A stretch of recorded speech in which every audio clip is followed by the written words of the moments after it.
Hey sports fans, Coach Nick here and welcome to B-Ball Breakdown. As we wind down the season, I want to make sure you guys know about our post-game shows. So up on the screen, check them out. They're coming up in a hurry and I don't want you to miss them because they're always great, always informative, and give you the kind of insight live right after the game that you would get from a normal breakdown the next day. So don't miss it. Well, this is a very special double breakdown as we go through the Jazz versus Warriors and Lakers versus Clippers game. This is a great race down to the finish between these two teams, the Lakers and the Jazz, who are vying for the 8th playoff spot. But in reality, all this effort is simply to get beat in the first round by OKC or the Spurs. So, either way, we're in for a great treat as we go down the wire. And let's look at the Jazz versus the Warriors game first, because I like the Jazz team. They have a nice young nucleus in players like Gordon Hayward and Derek Favors and his Canner when he's healthy. And now that Mo Williams has come back, and I know I gotta say something nice about him, I suppose, they're actually a viable playoff team. And a big run in the second quarter was instrumental in taking over this game and keeping the Warriors at bay. The Jazz go on a huge run in the second quarter, fueled by Derek Favors and his talent down low. On the cut by Carroll, Curry runs into his own man, creating an opening across the lane for a nice running half hook.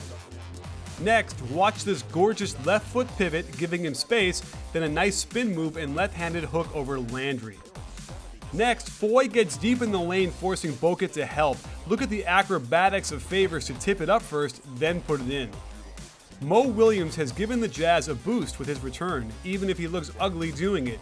He jumps off the wrong foot and lands before he releases it. Mo attacks across the lane, Curry runs into his teammate again, giving an opening for the jump shot. Millsap gets into the act with an up and under. This is a travel when you step through and jump off of one foot, but he gets away with it. Much has been made of Ty Corbin's offense, and here's an example of, I'll try and score, now you try and score, I can't do it, how about you? Foy bails them out with a long three. The Jazz have been running more lately, and their offense has improved. Problem is, you get more of these kind of bad, quick threes that lead to mismatches getting back in transition. Klay Thompson is able to post the smaller Mo Williams down low on the block and eventually abuses him down there. And when you run more, this happens. Say it ain't so, Mo. The Jazz aren't a consistent team, committing turnovers like this that lead to runouts for the Warriors, which kept them closer than they needed to be in this game. But when they needed it, the Jazz ran their high post offense to perfection. Mo makes the UCLA cut and then gets a weak side staggered screen. The Warriors try to switch it, but Barnes gets stuck underneath the screen and Mo nails the three. Here's a great example of ice by the Warriors, but Steph Curry is one step too close to the lane when he doesn't need to be because Bogut is in good position. As a result, he's a fraction late getting to Foy. And finally, the Jazz run some triangle action out of the low post. Jefferson goes to work, giving them separation they never give up. Let's look at the remaining schedule for the Jazz. They have 2 games versus non-playoff teams, and it's almost certain Memphis will be playing for home court advantage and won't rest their starters in the last game of the season. The Lakers also have 2 games versus non-playoff teams, but they rarely play well in Portland and most likely need to win 3 of these games to have a chance. The Spurs in Houston will also most likely be in a dogfight for seeding and will not take those games lightly. Next up, we got the Lakers versus the Clippers. Big crosstown rivalry. The Clippers don't feel like they get the respect they deserve. And in our last breakdown, we went over how the Lakers are now using ice to defend the pick and roll. And if you don't know what ice is, it's when you force the ball handler away from the screener and the screener's man slides over to contain the penetration. It's a great way to not have to have the weak side guy help and giving up a three-pointer there. However, the Lakers are still working on it, and the Clippers were very effective attacking them with this play, primarily because they have the best point guard in the league, Chris Paul. On this pick and roll, Blake tries to keep Chris Paul away from the screen, but Powell cannot leave this much room open. Great offense by the Clippers to set a weak side screen on Blake first, confusing the defense when the pick and roll comes. They're not sure what side they want to force CP3 to. They give up a slip pass to Blake, an awful closeout by Earl Clark, allowing this ferocious dunk. Meeks does not play ice on the screen and roll. Powell again just backs up, and Earl Clark helps unnecessarily, giving Crawford a sliver of daylight, and that's all he needs. On the screen and then re-screen of the ball, Powell might as well not be on the floor. He's not doing anything out there. Dwight was guilty of not hedging high enough as well. These are warm-up shots for the Clippers. Another nifty wrinkle by the Clippers, this time out of Horns. They run screen and roll with Blake Griffin and then watch DeAndre Jordan screen Pau Gasol. Howard should step over to help but wants no part of Blake's drive. Here is why Chris Paul is the master out there.